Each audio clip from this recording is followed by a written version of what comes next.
thank you to you 20-odd people that have stuck around to listen. I wasn't expecting a large crowd at the end of the day. I'm going to close with a bit of a rant. Hopefully not too angry old man style.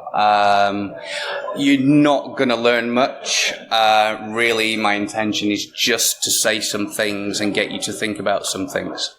My views are mine, don't represent my employer necessarily, but they do slightly. I hope everyone's had a good B-sides.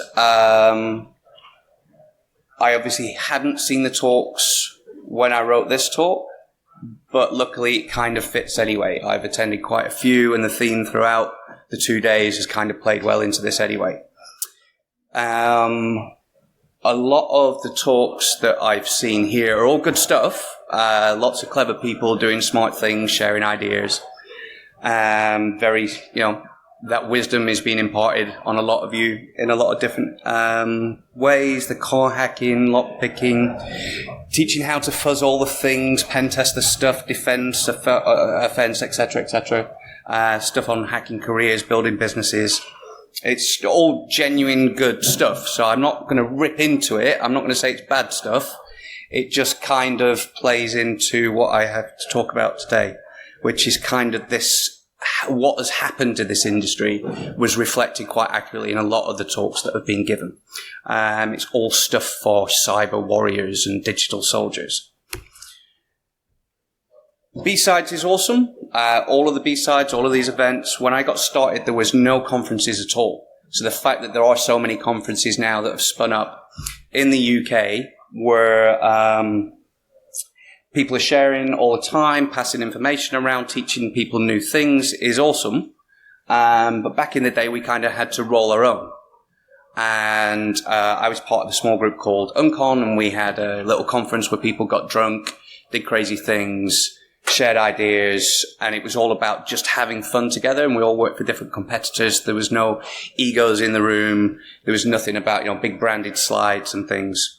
Today, the world's changed. It's very, very, very different. It's all cyber. It's all serious stuff and all about being big business. And, okay, fair enough. But it's become a career rather than a job, which is weird. For some, even describe it as a calling. It's all got really grown up and super serious. Now, I've been around for about 10, 15, 20 years doing this stuff. And it's more in the last 3, 4, 5 years where it's really shifted. And reiterating all the talks and everything was great. But I want to close the event by basically just reminding people to have a little bit more fun with this stuff and stop being so hardcore and serious and taking yourselves and it so seriously. It shouldn't all be work and no play. So I've worked at 2 notable firms in my time. I've worked at a lot of places, but these are the most 2 notable. A company called At Stake and a company called MWR. And the people that I work with at these firms are just awesome, crazy bastards and play with anything and hack anything and do it for shits and giggles. And it does turn into marketing and it does turn into talks at various conferences. And yes, services fall out and we make money. But that's not why anyone did it. We didn't go and do these things to solve cyber or to save the world. It was for fun. A couple of prime examples here. Some hacking we did on POS and MPOS devices. We modified them so we could play video games on them. And wrote the game. To write the games to load on there and play took longer than doing the research and finding the bugs and weaponizing an exploit. And no one said, no, don't do that, because people were having fun doing it. And people just do stuff because they can, and they've got the freedom to do it.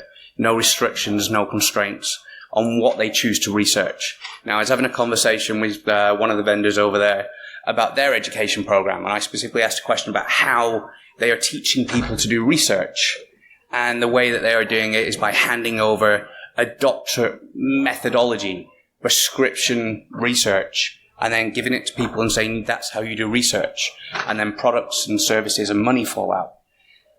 That bores the shit out of me, and you're not going to get good stuff out of that. You're just going to get formulaic stuff. Put someone in a room with a bunch of kit, stuff to play with and just let them get on with it, set fire to it, burn it, melt, whatever happens. Something good might happen, something bad might happen. It doesn't matter. You just keep doing that and just have fun with it. So I owe a lot of people at MWR and at Stake a lot, because they're the ones that brought me up and I grew up with that, and that carries on to the people I work with and the teams that I run and the people that I teach stuff to. But why did this happen? Why did this industry get so grown up and super serious all of a sudden? And it's for valid reasons. Globally, we are losing trillions of dollars, pounds, whatever currency you want to put on it, and that's increasing each year from cybercrime. So it's a very real problem that does need something doing about it. I'm not belittling that. The UK specifically is losing billions every year also. Now, all that money's flowing out. Imagine if we had a corruption-free government country where that money wasn't flowing out and it was staying here, all the good things that could be done with it. So it is important, but it is big business for criminals, and the economy pays a hefty price for it. So it is serious stuff. But it's also big business for industry too. Now, I work for consultancy. We're further along here, but I still put myself in the same camp. If all of the companies, countries, economies are losing so much money,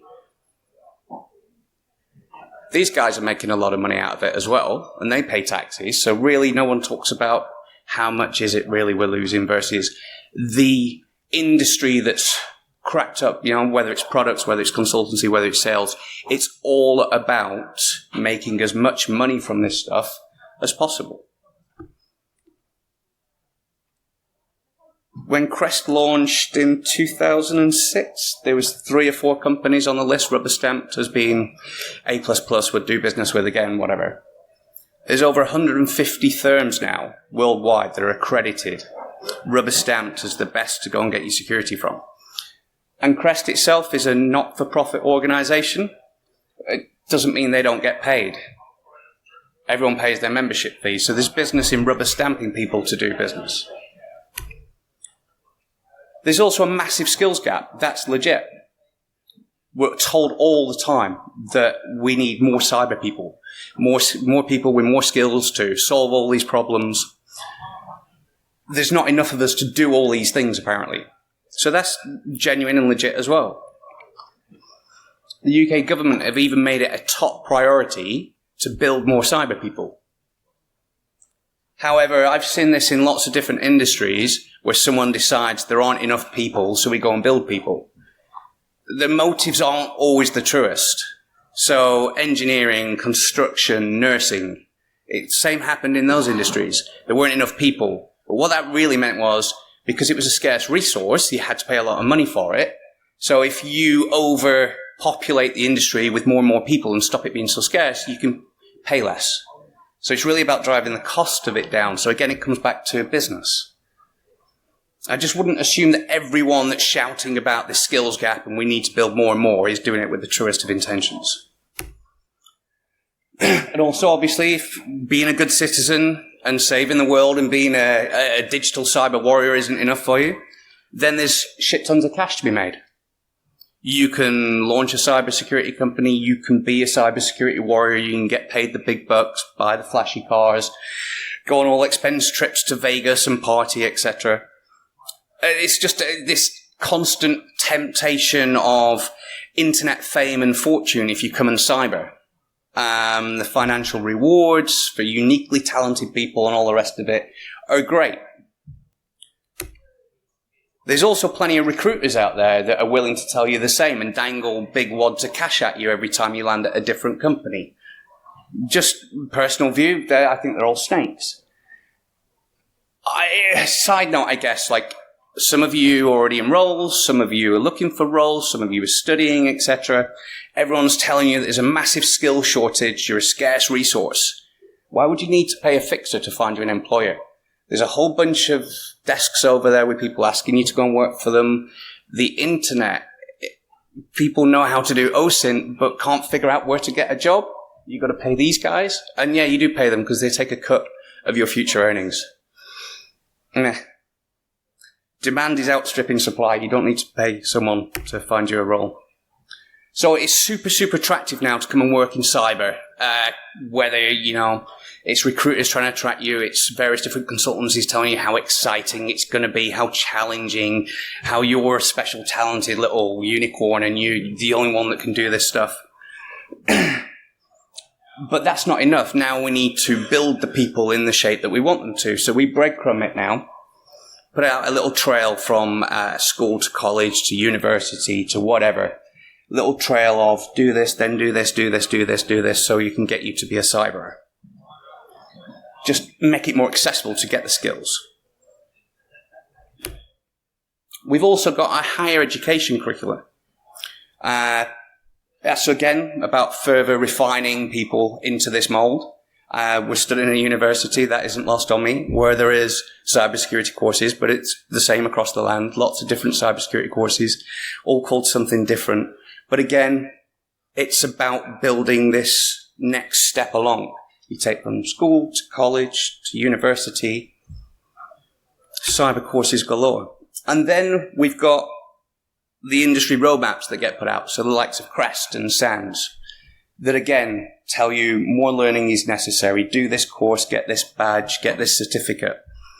And all it's doing is producing more and more cloned individuals, cyber warrior, cyber soldier, ninja, whatever, all factory produced for the roles that apparently we need to solve cyber, defend, whatever. But it's just, to me, it's all geared up just to flood the market with templated people. The cyber factories. Now, I'm not saying it isn't real. We do need these people. Society, community, industry, nations. Every one of them is facing genuine and real threats. What we do in our profession is important stuff. It's just, I think, too many people keep going on about how special you are or how special we are. And really, it leads to that taking ourselves far too seriously. But then we are charged with defending societies from attack, relied on to enable corporate success. We've seen stuff about how security should be enabling the business to make more money. We should be defending it to stop it from being attacked. We should be stopping all this money from flowing out. We should be securing our nation's secrets, etc. It gets a bit too, it's like what we do in cyber echoes across eternity. And I just find it's all a bit heavy and pressure much. It's like, no, this isn't what I do. It's not the reasons I do what I do, and it's certainly not why I got into it. When I got started, it wasn't even a proper job. There was no internet fame or fortune. We weren't seen as digital heroes. If I said what I did as a pen tester, my friends sniggered. We were seen as dirty hackers. Exploits didn't have logos or websites or marketing teams. I didn't even know it was a job. I just sort of fell into it. And really, I fell into it like a lot of other people just through curiosity and experimentation, wondering how that works.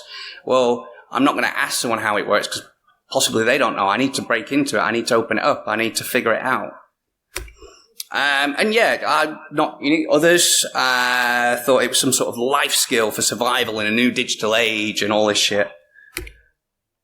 Some activists, a call to arms to start the new digital revolution. So it's not like this cyber warrior stuff now isn't new.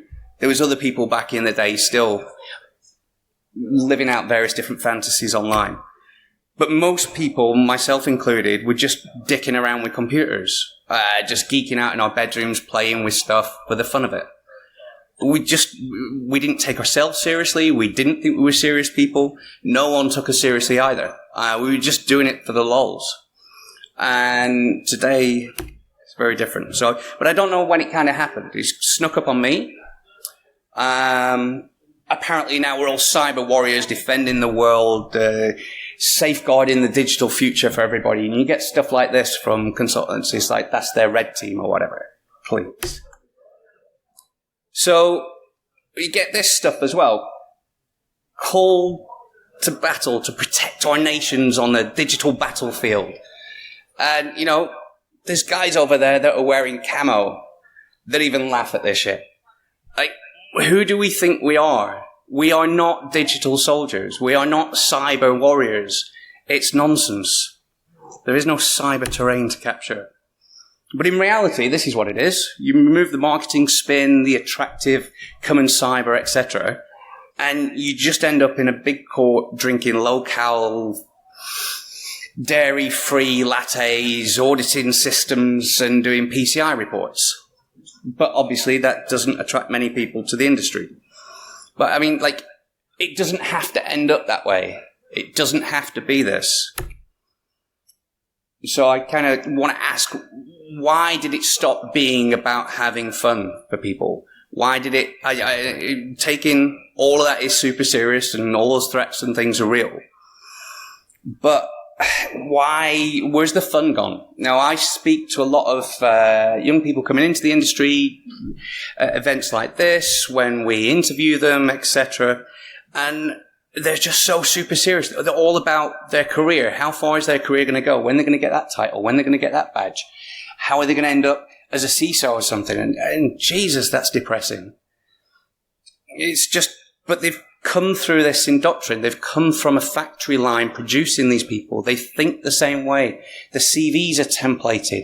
The places they studied at, they've all got the same skills, but there's no creativity, innovation. I mean, there is some people still, yeah, for sure. Not everyone's the same, but there is en masse a lot of people that are just in this to get a career. And that's fine. There's nothing wrong with that if that's what they've chosen to do with their lives. I just wonder why people aren't doing a little bit of reflection and wondering, could they not be enjoying themselves a little bit more with it and stop stressing out and putting all that pressure on yourself?